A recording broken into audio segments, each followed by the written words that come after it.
Sadio Mane has been out, and he has been the player. He was the first of the Jurgen Klopp era. He was brought in of the front three. And Firmino was obviously already there, but like the one that Klopp brought in, Klopp went like him. He's going to add something to us. His goal return's been phenomenal. His determination, his fight, his just all round character, personality, absolutely brilliant. He's been a world class footballer for us this whole time, and I'm always wary of saying, "Oh, it's okay because the next one will be fine." Now, look. Our transfer policy and our success rate has been stellar since Jurgen Klopp's been in. So if it's going to happen and it's going to work, that's the best chance it will have. But honestly, getting rid of world-class players and trusting that non-world-class players will become world-class is the first step towards a lessening of your quality. So there is a concern that losing Mane and eventually losing Salah, it's an extreme example, but look at Barcelona. You take Messi out of Barcelona, and I know that's like a large section of the whole problem, but yeah, that is a concern on a Liverpool fan base. Everyone's quite excited at the future and the rotation and the change. Diaz being in already, of course. Jota as mentioned, but yeah, the idea that Sadio Mane can just be replaced is a bit of a fallacy, I think.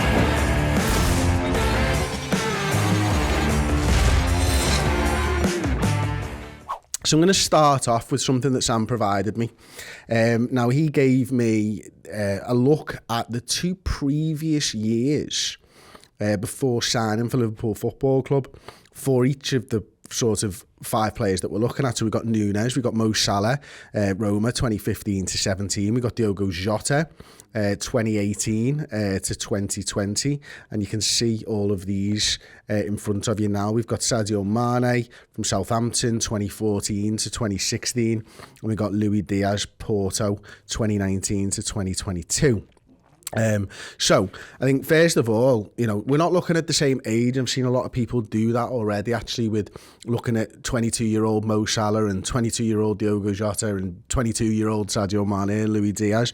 We're actually comparing them the 2 previous years that they played for when Liverpool signed them off the back of. So you can see here, at 22 years old, Darwin Núñez was getting 0.65 goals a game. Mo Salah was getting 0.48 goals a game. I've not done that right. Apologies. There we go. I'm going to go to the purple one because I prefer that. 0.65, 0.48. Diogo Jota, 0.29. Sadio Mane, 0.39. And Luis Diaz, 0.43. So Núñez, even at 22 years old, younger than most of the players on this list at the time, is getting more goals per game than even Salah was in his previous 2 years at Roma, although played in a slightly different role, and etc., etc. But this is maybe what Liverpool are looking at. So the expected goals, he was overperforming because he was getting 0.4 expected goals per game, but he was actually achieving 0.65. Mo Salah was overperforming. Diogo Jota was slightly underperforming with 0.35. Sadio Mane, exactly the same. That's pretty impressive. And Luis Diaz was expected to score 0.29 a game and actually scoring 0.43 per game. Again, Darwin Núñez, comes out on top.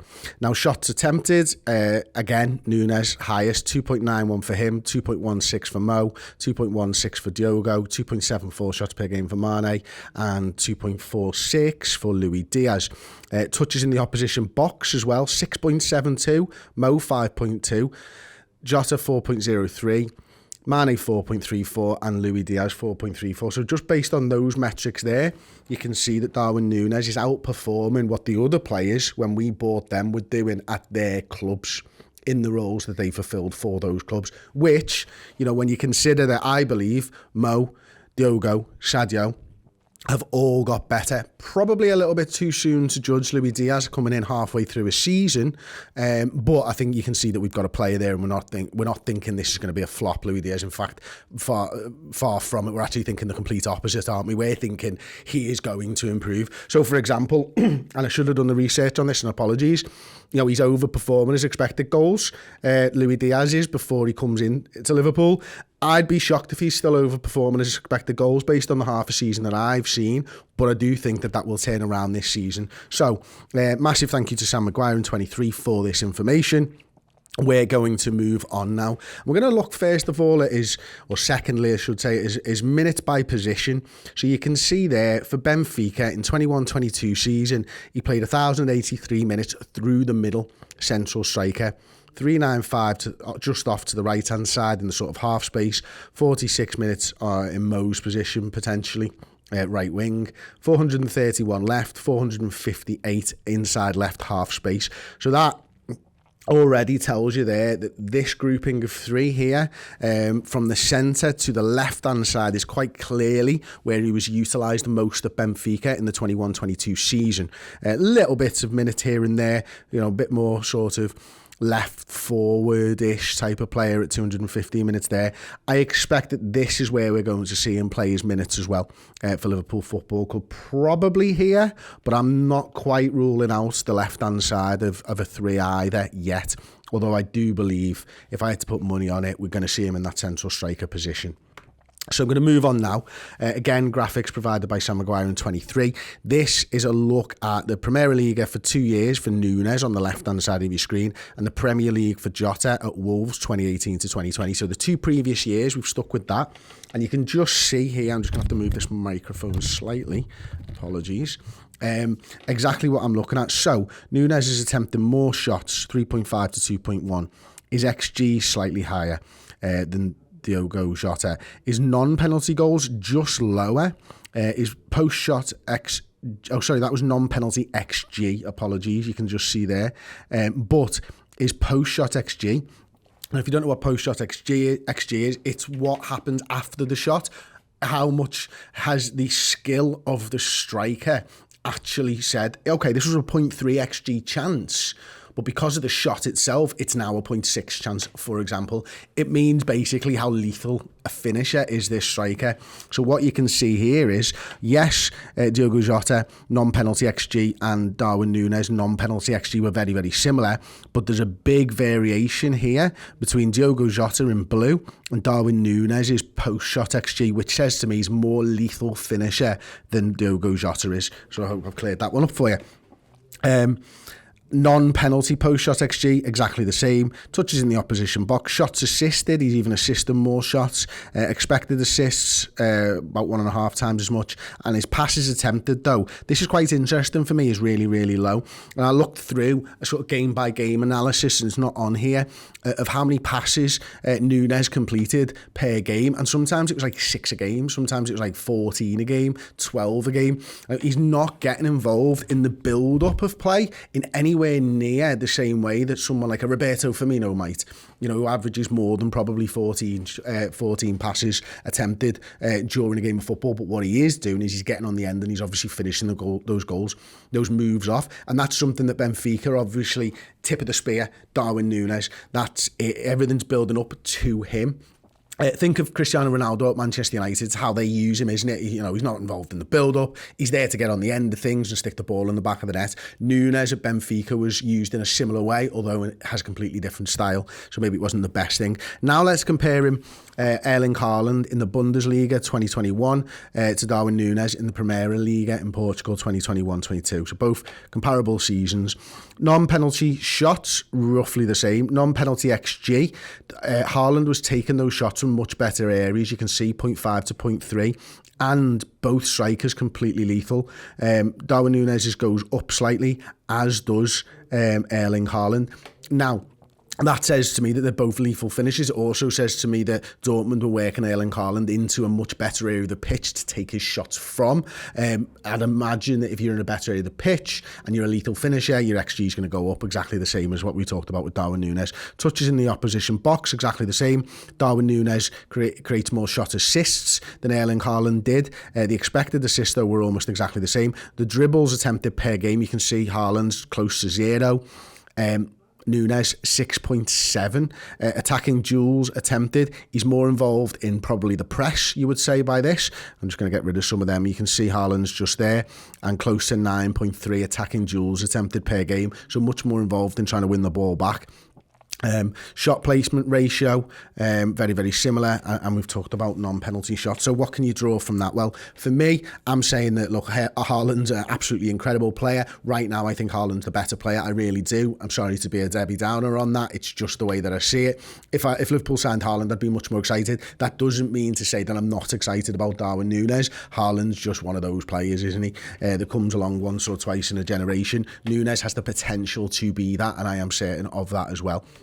So we're going to move on now, and we're going to look at the heat maps for Luis Diaz and Darwin Núñez. We're going to look at Benfica's heat map for Núñez. We're going to look at Liverpool's heat map for Luis Diaz. So you can see here, obviously, that the lighter it is right there, that's where he spends most of his time. So I think it's fair to say that Núñez spends most of his time in that sort of left-hand side, half space inside the box area, with a little bit over on that left-hand side as well. But two players that play in very similar positions, I think it's fair to say. And I mentioned this actually on the Red Men React show that we did when he signed yesterday.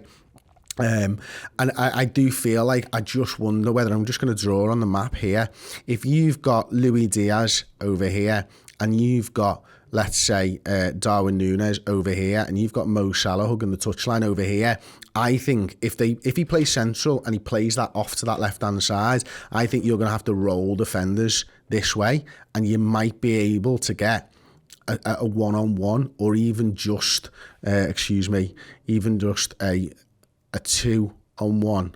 But then, what does that leave for these two players? Mo Salah might be double-teamed, but maybe not triple-teamed.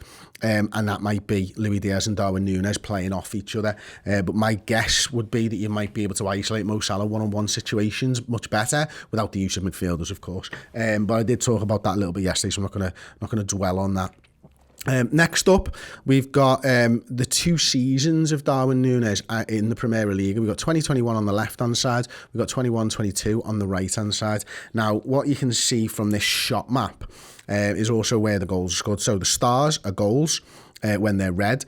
The blue stars, I'm looking at this left-hand side one now, are shot assists that end in a goal. So you can see here, involved, but on that right-hand side, just many more red stars, isn't there? You can just see them all over the place nowadays. Now, again, what's the big thing that sort of jumps out at me? Okay, one shot outside the penalty area that goes in. Lots of shots outside the penalty area, which I think it's fair to say, I haven't done a little bit of research on Núñez now, a lot of research on Núñez now. He takes too many shots from outside of the penalty area. That's something that I think, we're going to find out, aren't we, whether it's natural, it's aggressive, he wants to get on the front foot, he wants to score those beautiful goals from outside the area. I've got a feeling that Liverpool are going to basically just knock that out of his head. Like, no, this is not what you want to do. We want you in this area of the field right here, in the middle of those concentric circles, taking your shot from in there, because that's when you're at your absolute best. I mean, look, all these sort of shaded sort of little red circles, they're all off target. These two and this third one are on target. So from his shot outside the box, he's actually not that good. If you look at it, he's probably not even getting that many on target. I could understand if the keeper saves it and stuff like that. So I think that's an area where Liverpool are going to look at and go, right, what we need to do with you is get you into that penalty area. And I think what you can see as well from the graphics in front of me is you can see a much better understanding of how the team are using him. Not necessarily, I'm not going out on a limb and saying he's improved, although I think he has when you look at the stats, but I think he's getting into these areas more, and you can just see there's loads and loads and loads of these sort of shaded little red circles dotted around where they're all off target. All of a sudden, these shaded red circles, when you move on to the next season, either turn into goals or shots that are on target. It tends to be the little groupings of the wider ones that go off target. So I think he now knows and recognises he's taking his shots from a better area. He's getting more on target, and that's obviously an important growth for any young player, especially when you've just moved to a side. So I'm going to move on to the next slide now, and this is sort of following on from what I was talking about there, is quite often I think strikers come into, as a young player, and you don't hit the corners. You want to hit the top bins. Yeah, it's just obvious, isn't it? But where you get your goals, it's just by hitting the fucking target sometimes. And I think that's what you can see. And the fact that 10 of his 20 shots, 1 in 2, when he hits the middle of the goal, where the goalkeeper you would imagine is going to be most of the time, if they were stood still on the line, of course, they end up going in. So I think that's something that, yes, he likes to hit this sort of right-hand post, and you could understand this because essentially, I'm going to try and draw it with perspective, because I believe this is how perspective would reveal it. So if Darwin Núñez is over here on this sort of right-hand side, he's going, this worked a belter. I never thought that was going to happen. He's going to knock those into there rather than, to be fair to him, he did that against us, didn't he? And Alisson comes up with an absolutely belter save. Woo! Right in there like that. But that's just natural for a right footer playing off that left-hand side. And again, that's probably why he hits this area of the goal as well. So again, very much a player who wants to play from that left-hand side and curl his shots in, as most strikers do. If you're left footer, you want to play on the right-hand side and do exactly the same. We know that. There you go. That is just a little sneak peek of what we've done over on Red Men Plus from my stat show. It's close to an hour of Darwin Núñez goodness. He's absolutely fucking sensational. I'm really excited. I'm really, really excited after going through that, researching it, looking at all those different things. You've had that sneak peek. If you want more, get over to redmenplus.com. Get yourself signed up to our Netflix for Liverpool fans. It really is sensational. And of course, there are documentaries coming thick and fast, and our entire back catalogue, including the Hendo 10 docu-series, which is, award-winning. It got the Chris Pajak Best Documentary We've Ever Produced award. What more can you want? redmenplus.com. Thank you for watching. Ta-ra. Thank you so much for watching the video. If you would like to, check out redmenplus.com, our Liverpool streaming service and bonus content site that gives you more Redmen TV studio shows and documentaries, features and interviews, as well as a whole lot of podcast content as well. Head to redmenplus.com by clicking the button, go and subscribe, and fill your boots on amazing Liverpool content.